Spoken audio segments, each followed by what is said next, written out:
Boom! What is going on, ladies and gentlemen? Happy Sunday to you all, and welcome to another live beer review. Today, we're going to be looking at a very, very interesting beer that I recently picked up, and there's a lot of stuff about this one that caught my attention specifically, just because there's some ingredients in here that I've never had in a beer before, so I wanted to get my hands on it and talk about it a little bit. So this is a tart ale brewed with jasmine rice, dragon fruit, and loquat. So this one's called Titan of Tokyo, from Bottle Logic Brewing Company. They're out of Anaheim, California, and they actually collaborated with, I think it's like a board game company, but it's called Campy Creatures. I was trying to find a little bit of research on Campy Creatures, wasn't really able to find much, but I think it's a really kind of cool, interesting thing that they didn't collab with a brewery, they collabed with like a different kind of business instead to kind of come out with a kaiju almost line, well, just a kaiju styled beer. And there's a couple things in this one that make this really intriguing to me. First off, it's the addition of jasmine rice, and then second of all, it's a loquat. I've never had anything with a loquat in it before. It's a very, very interesting fruit that's quite rare to get your hands on, to be specific. And it's tangy, it's citrusy. It's like a cross between an apricot, an apple, and a pineapple. So I think that's some really, really interesting flavors. They're saying it has like the texture of a juicy peach and all that kind of stuff. So has a little bit of a floraliness to it, but it's a fruit that I've never tried before, so I'm really curious how this is going to be added to like a tart wheat ale. Of course, I can kind of understand why they use jasmine rice, because when you're making a wheat ale, of course, when you're brewing it, it's going to be at least almost 50% wheat in the grain bill itself. So wheat is very, very sticky. It kind of clumps up when the addition of water is added. So a lot of the times when you add rice hulls to that specific thing to help with just helps break everything up, helps with it get not so clumpy. So, but another thing that I read about when it comes to people adding jasmine rice to their mash and everything like that, because it brings in flavors of its own. Of course, rice is going to definitely bring in flavors. I was reading something about how somebody boiled the jasmine rice for a little bit until it got to like the consistency of like almost like a porridge slash like a soup, to where it was like almost to the point where the jasmine rice was starting to break down, and then they added it to the mash. So it's a very, very interesting thing that they added jasmine rice to this thing, because it says it was like a jasmine rice specialty malt. So I don't know if it was maybe a bag malt that they had jasmine rice ground up in it. I don't know. It's just very, very interesting to see jasmine rice in a beer. So I'm kind of curious if that's going to do anything with the flavor. Of course, wheat ales are kind of really light, very just like has a little bit of a thinner mouthfeel, of course, like low, medium body. I wouldn't say they're malty, but they're definitely more of a grainy kind of flavor, not in a bad way. Of course, if you know what wheat tastes like, it's kind of more of a wheat kind of flavor. But then they add the addition of pink dragon fruit, which, of course, you know by now there's a couple different types of dragon fruit. When you cut open a regular dragon fruit that I'm normally known to see, it has really white flesh in the center, of course, black dots for the seeds. But then a pink dragon fruit almost has like a pinkish, purplish kind of flesh on the inside. So it's going to, of course, help with color and maybe adding a little bit of a fruitier kind of notes in this one as well. But this one definitely intrigued me. I don't know. First off, I love the can art in this one. I think this one was probably one of the best can arts I've seen in a minute from beers I picked up. So I was really impressed with the can art. That was one of the reasons why I picked it up. And then just after doing a little bit more research and seeing what's added in this one, I definitely got a little bit more intrigued. So I'm really excited to give this one a try. I think this is the first beer I've actually had from Bottle Logic. Let me see here. I don't know if I've had anything else from these guys before, so of course with it being a new brewery, that's always really exciting as well, but let me see if I've had anything else from Bottle Logic before. I don't think I have. Bottle Logic. Nope, doesn't look like I have had anything else from Bottle Logic, so that's really cool. I love trying new beers from new breweries, so I think it's time for us to crack this thing open and see what it's like on the nose, because there's going to be some pretty special flavors hopefully happen with this one. I want to see if the addition of jasmine rice changes any of the flavors and anything like that. Of course, having that kind of pink dragon fruit, of course, I like to see how the color of that's going to play into it. And then I want to see if I can get these flavors of a loquat. I have no idea what they taste like or what it's going to do to this beer. So it's going to be a whole new experience. So let's crack this thing open and see what we get on the nose with this guy. So it's a wheat ale. So it's, I'm assuming, yeah, it definitely smells like there. So when you can always add lactobacillus, like a lactobacillus culture to tarten up your beer. So I'm probably guaranteed that they brewed a wheat ale and then they just added the addition of lactobacillus to kind of get the sourness into it. So yeah, I'm getting a nice tart kind of fruity note coming on the nose. A little bit citrusy. Definitely getting some kind of like, I don't know, almost like a berry, kind of like a tart cherry almost, which is interesting because I was also reading that the loquats have similar flavors to like a plum and a cherry as well. They have so many different like flavors when it comes to that fruit, so I can understand why I'm getting these notes on the nose. But yeah, it smells pretty damn good. So let's pour this guy. Gonna be drinking this out of my Black Horizon Brewing Company glass this afternoon. And let's pour this guy. Okay, definitely has almost like a pinkish like hue to it. Definitely pretty clear. Not gonna really be like a heavy fruited sour. This is gonna definitely be me in the more of the realm of a kettle sour, I would assume. Definitely see a lot of effervescence, a little bit ahead, but there's definitely a pinkish kind of hue to this one. But it looks pretty damn good. Look at that. Almost has like a pinkish orange kind of color. A little bit ahead. Definitely I can see this. This is very effervescent looking. Probably going to have a thinner body to it. Yeah, definitely gets like on the nose. You definitely get like a lactobacillus tart sour kind of note coming through, which I really enjoy that smell. Yeah, it smells pretty damn good. Definitely getting almost wine characteristics as well to this one, because when you add lactobacillus, definitely brings in like wine similar tart sour flavors in there. So let's see what this thing's all about. So cheers everybody. Happy Sunday.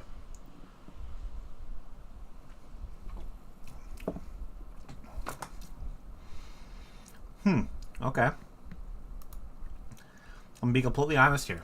The fruit notes that I'm getting aren't as predominant as I thought they would be. So there's definitely some kind of almost spice kind of thing, because when I think of additions of jasmine rice, I always think of Middle Eastern food. I don't know why, but like there's definitely a lot of spices, like spice notes that I'm getting that I accompany with Middle Eastern food. It's not in a bad way at all, but there's like, I don't know if it's like an allspice kind of note. Definitely, I don't want to say there's like a rice kind of flavor, but there's definitely something that I'm getting out of this that I do not normally recognize in a wheat ale, and this is pretty decent.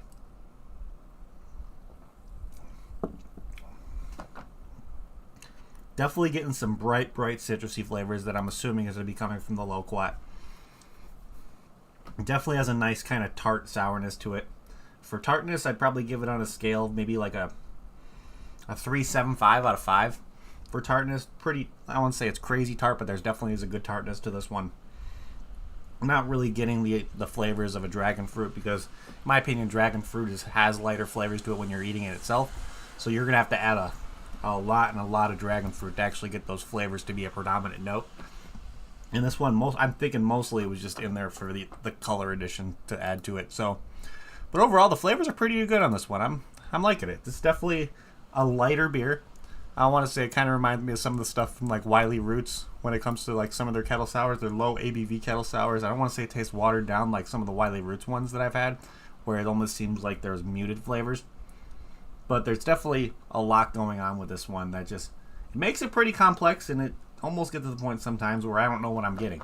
Like sometimes I'm getting like a Middle Eastern spice kind of note, definitely getting like a bright citrusy tartness along with it. So not really, I guess you could say that maybe the loquat is definitely adding a little bit of an acidity to it as well. But overall, I think this is a pretty nice beer. I don't know if this would be like one of my go-to like tart sour kind of beers. I don't think it would be in that realm yet, because I like some of the stuff that are more a little bit fruited and having a little bit more of those natural fruit flavors coming through. But I still think this is a pretty solid brew. So let's look here at Untappd and see what they show here for a similar beer for this one, because of course I'm already gonna put a brewery to kind of have Wiley Roots to kind of have similar, like when you're looking at some of the stuff from Wiley Roots, some of their like lower ABV kettle sours, I can see you getting similar flavors from that. Let's see what else. I'm trying to think other breweries. B52 Brewing out of Texas definitely makes some kind of sour ales that are like this. I could recommend. What the hell is the name of it? I don't think it's Hoosier, because Hoosier Brewing Company does more of those fruited ones. I'm trying to think who else makes them like thinner.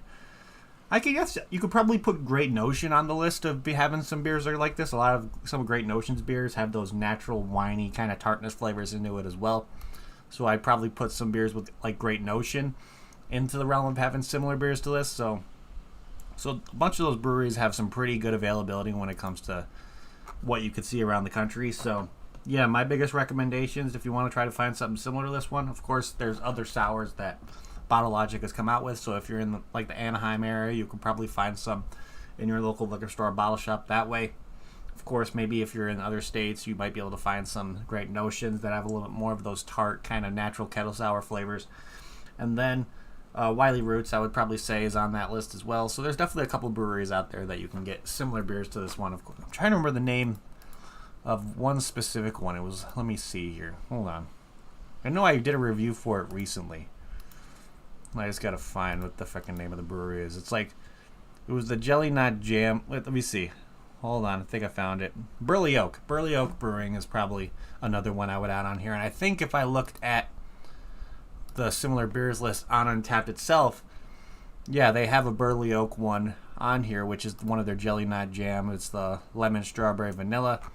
So, because the Jelly Knot Jams are part of their more sour lactobacillus line. So, and then it's showing a couple other breweries on here. We got one from Wild Barrel, Alisang, which definitely plays in the realm of having those more fermented kind of sours. A little bit of those like the barrel-aged sours. They do a lot of barrel-aged sours as well. Of course, it looks like they collabed with the Firestone Walker on this one when it comes to fermentation on this stuff. Let's see, we got a beer on here from Artisanal Brew Works, Pueblo Vida Brewing Company, which is their Shortcut Peaches. So there's definitely a bunch of breweries out there that carry this kind of style. You just kind of have to look around. Of course, maybe this might be in the realm of people who like more of those barrel-aged sours as well, that are going to have really, really heavy wine-like flavors. But looking by me, seeing what it comes to nearby verified locations, because it's going to be a really cool thing. You can go on Untapped, and since it kind of verifies where you are, they let you know some locations near you that have either sold anything from Bottle Logic or possibly sold this beer in their location before. So we got a couple ones here in Illinois. We got What Place in Lisle, which is the Beer and Now. That's a verified location for either Bottle Logic or this beer. We got a place called Beer on the Wall in Park Ridge, Illinois. Then we got a place called the Harp and Fiddle, another place in Park Ridge, and then we got the Oak Trail Spirits in Mundelein, Illinois. So that's, if anybody's in Illinois looking to possibly find something for Bottle Logic, those may be some locations that maybe give you some help on that one. But let's get back to Untapped and let's see what they show as a description for this beer. So what it says here, it's a tart wheat ale featuring jasmine rice specialty malt. So with that being said, I think that's going to me, when they say jasmine rice specialty malt, I'm assuming that it was jasmine rice ground up into the whatever bag of malt they were getting. It's just, or maybe they just ground up their own jasmine rice and just used the addition of the grain bill, which to me, I would have liked to seen like how they would have done it. I don't know. But what else do they show here? That it says with flaming pink dragon fruit and locally sourced loquat. So loquats are very, very interesting fruits. I was doing a bunch of research on it. They definitely almost, when they're on the tree, it almost looks like kind of like an orange almost, to be honest. But it's not really as like has that. If you look from far, it looks like an orange. It almost looks like a little bit of a tomato like on the outside too as well. It's definitely interesting. Of course, they grow in Japan, and let's see, apparently the loquat is a very, very native fruit to China, and in China and Japan, they've been growing there for centuries. And then, of course, California has become kind of a new kind of place to start growing loquats. So seeing that so yeah, what they say here is it's sweet, tropical inspired flavor with citrusy, slightly tangy undertones. So if you're possibly looking to find like a new fruit to add to either like a jam or maybe like another beer, maybe a loquat might be something right up your alley to give you like tropical notes, maybe a little bit of a tang kind of situation. I don't know. I think it's just really cool to try out stuff with new fruits in it. I'm always really intrigued with trying fruits that I've never tried before. So if I find a beer with it in there, it's definitely going to be something that I'm going to be getting my hands on and taking a look at. But what else do we got here on Untapped? Let's see. Yep, that's pretty much it with the description. So yeah, pretty self-explanatory right there. I know I'm not getting like a full-on rice flavor with this one, but there's definitely something that makes me think of what jasmine rice goes with. That's the kind of like a Middle Eastern spice that I'm getting with this. I don't know, maybe it's my taste buds are playing a trick on me. But who knows? But I'm definitely getting some citrusy tropical notes. It's definitely more of a brighter citrus, a little bit of an acidic citrusiness. And then the dragon fruit, I'm not really getting any flavors on that from it. To me, I think it's just mostly in there for color. But let's look here. And of course, like I stated before, it's a 6% ABV. Even though on Untapped it says it's a 5%, on the can it states that it's a 6. So maybe on another batch where the ABV is just a little bit higher than what it is. But it's still in the realm of being sessionable. Or maybe when somebody created this beer on Untapped, they might have gotten the ABV wrong. Who knows? But with over 1,495 ratings, this one has an average rating of 4.02 out of 5, which is not bad at all. So let's see here. I don't think there's anybody on my friends list who checked this one, and it doesn't look like it. But let's look here at the global rating and see what other people had to say about this guy. So we got one person here that gave it a 3.75. We got a 3.5 here. We got a 4.25. Another 4.25 purchased at the Flight Tasting Room and Bottle Shop, which is located in Yorkville, Illinois. Yeah, I've heard of that place. Yeah, I think I follow them on Instagram, I think. This guy gave it a 3.5 purchased at the Liquor Mart, which is a place in Whittier, California. I think I'm saying that right. What else we got here? We got a 4 out of 5 saying more tart than sour. Tastes like grapefruit without the bitterness. Light, tart finish. Yeah, I would definitely say this is definitely a lighter tart kind of beer. I don't know about the grapefruit aspect of it, just because the tartness, the citrusiness. There's also like a tropical fruit feel to it, so I wouldn't just go with like a straight like a lemon or a grapefruit kind of citrusiness, because there's definitely some kind of underlying tropical fruit note that comes with that citrusiness. What else we got here? Another 4 out of 5. We got another 4 out of 5 purchased off Tavor, which is how I got mine. Another 4 out of 5 purchased at the Tucson Hop Shop, which is located in Tucson, Arizona. So we're definitely seeing some availability here in Illinois, California. Of course, since Bottle Logic is out of California, Arizona. We got a 4 out of 5 here purchased at Mission Wine and Spirits, which is in Pasadena, California. What else? Let's do like 3 more. Another place purchased at the Mission Wine and Spirits, gave it a 3.75, saying super tart at first, then a beat of weedy aftertaste, very fruity too. Yeah, I guess you could say that. I wouldn't really consider this very fruity, but definitely there are wheat-like flavors. I'm getting notes of that rice. I'm trying to figure out what the hell those flavors are. But then, yeah, I would definitely agree. This definitely has a nice upfront, like hit you in the face kind of tartness to it as well. And of course, let's see. Let's do one more after this one. So we got place purchased at this guy gave it a 3.75 purchased at the Beer and Now, which I think is the other place in Lisle, Illinois that I stated earlier. And the last one we're going to look at here is a 3.75 purchased at Bottles and Cans, which is in Chicago, Illinois. So a lot of availability in Chicago for Bottle Logic, which I think is really cool. And I've never seen really many of these guys showing up at a liquor store or bottle shop near me, mostly because I haven't been on like looking for them. So who knows, they may have been right in front of my face the entire time. I just didn't know it. So that's very interesting there. But let's see here. With all that being said, let's start trying to figure, before we actually try to figure out our ratings or all that stuff, let's see what Bottle Logic has available right now when it comes to what's at the tasting room, and possibly if you want to go over there and have a beer or two today, maybe an option. So let's see if there's anything similar to what I'm drinking right now to kind of have some similar. Okay, so they definitely have a couple different fruited / tart ales available on tap right now. They have a couple barrel aged fruited sours. They got a smoked one called. They have a couple. Let's see. They got a mezcal barrel aged fruited sour called Smoke Sting, which is a 14.7% fruited sour. Holy shit. We got a rum barrel aged fruited sour, which is called Hit It Skip at 12%. And then we got a couple smoothie styles, so like Tropical Hideaway, which is their smoothie pastry sours. We got Splashdown at Sunrise, and then we got the Berry Berserker. But then we have a gin barrel-aged fruited sour coming in at a 12% with, looks like some passion fruit and a lot of citrusy stuff in there. And then there's another rum barrel-aged fruited sour with grapefruit orange, so a lot of citrusiness in that one. So they kind of have two different things for you to choose from. You either want a nice kind of smoothie pastry sour, or you're going to have a nice high ABV, very, very strong, boozy, tart, sour, barrel-aged sour, which I think is a nice kind of middle point to having. Very fruity, it's a very tart, very wine-like.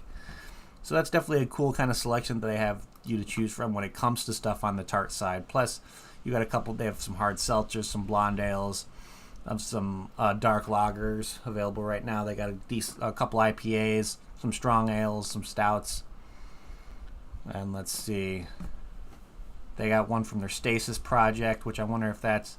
Okay, so the Stasis Project is their barrel-aged stouts kind of situation, packaged in 500ml bottles. So you could buy those there. So they have a bunch of the stuff with that. Of course, they got their fruited sours, a barley wine. So they definitely got a lot of selection over there, which is really, really nice. Of course, then they got a bunch of stuff to go. So yeah, your options, if you go over to Bottle Logic, either today or during the week sometime, you're going to have a pretty good selection of stuff you can pick up over there. So, yeah, right. Like a 14.7, like, barrel-aged sours, those are not for the faint of heart. That's going to be some crazy sour flavors in that one, that's for damn sure. But with all that being said, let's start trying to figure out what we're going to be doing for ratings over here on Arnold with this guy. Ooh, definitely has some tartness to it. I'm almost kind of saying screw the 3.75 rating on the tartness, almost up to a 4.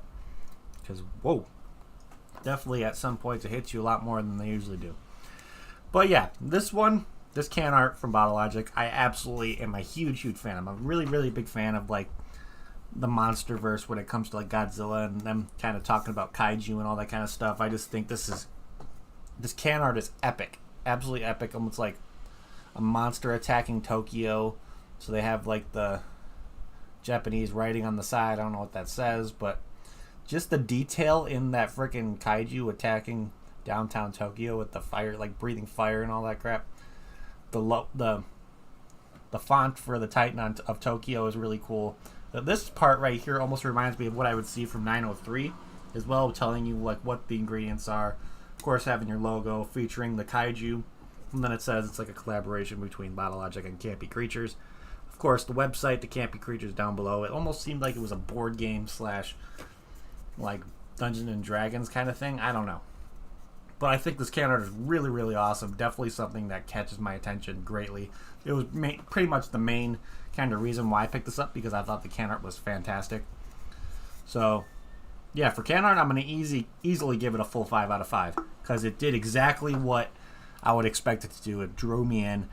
And it just has some awesome detail in it. It's just pretty badass. So 5 out of 5 for can art for me. But let's see here. If I got this beer and a flight over at Bottle Logic Brewing, would I get another one? To be honest, I don't know if I would. I'd probably have a nice 5-ounce glass of this and a flight. Be happy with what I had. And then I'd probably go for something that's a little bit more of the heavily fruited, maybe something from their smoothie or pastry sour kind of situation, to where there's a little bit more fruitiness, not as much of like a wine-like tartness.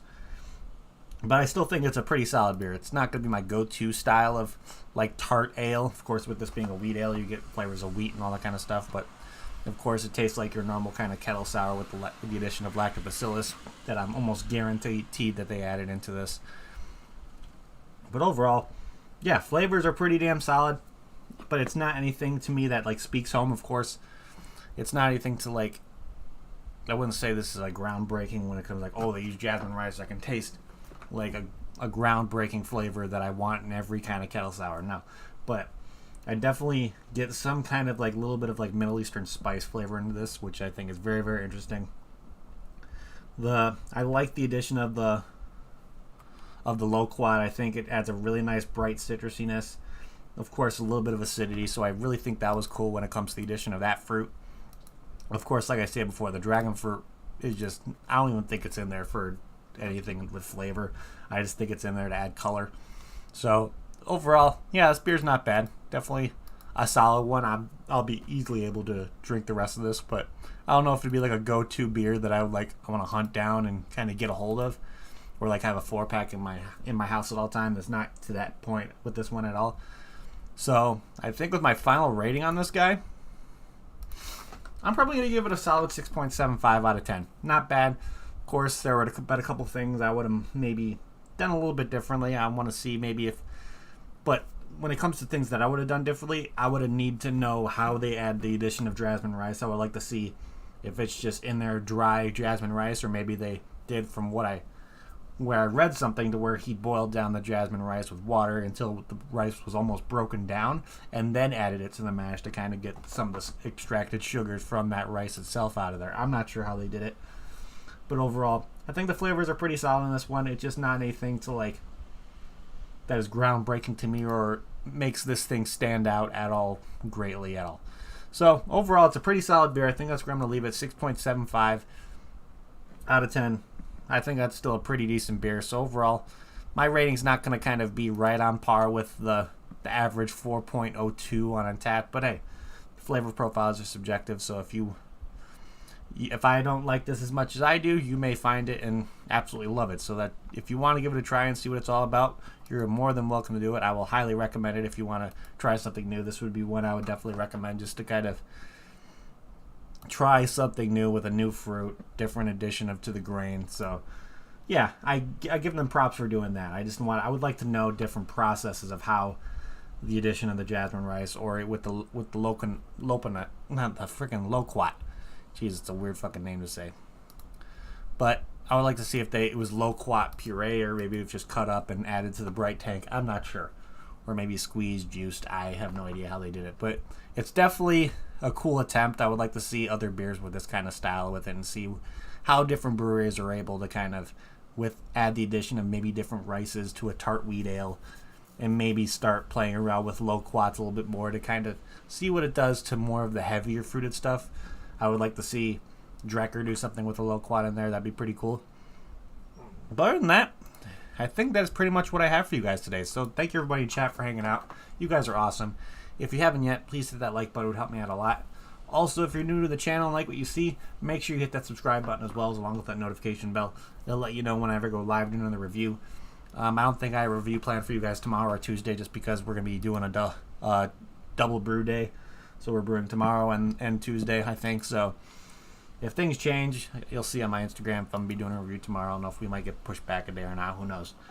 Got to get hold of my boss and see what's going on. So, but other than that, you could shoot me follows on my Instagram. That's where you'll see what I'm be reviewing that day. Plus, you'll see shenanigans whenever we're either doing stuff at the brewery when it comes to kegging, brewing, cleaning kegs, all that kind of stuff. I'll try to keep you guys updated on what the hell we're doing over there.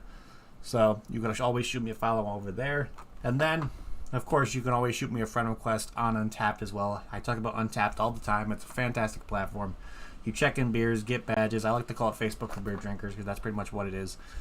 And it's just a really, really cool platform that the Untappd team has kind of made this super easy to use, like, little app for craft beer fans. And it's just really, really fun. You can see people like me, Ian, when Tucky's on there, Duchess is on there. Logan's on there. There are a bunch of us on Untappd just checking beers and having a good time, seeing what other people are drinking. But last but not least, of course, I'm always going to recommend the best way that you can support me and help me do what I do is to get yourself over to the Patreon. I have that available. I do monthly 4-pack giveaways of Illinois exclusive craft beer. So you guys can get your hands on some stuff that normally wouldn't be available near you. So I try to make a decent variety of different breweries, all that kind of stuff, that are given out during these giveaways. So of course there's 3 different tiers you can join, and depending on which tier you join, you have more opportunities to win. So if you want to help me out, of course that'll help me get more beer in my hands, plus get more beer into your hands as well, because I'll be able to get more beer. So that would be the best way to help support me. So if you haven't yet, if you want to join the Patreon, link to it, the Patreon is down in the description below. But other than that, that is what I have for you guys today. So again, thank you everybody in chat for hanging out. You guys are awesome. Thank you everybody who's going to be watching the replay as well. You guys are fantastic. And I'm going to end this like I always do before we get the hell out of here. If you're going to drink, drink responsibly. Don't drink and drive. And I'll see y'all next time. Cheers.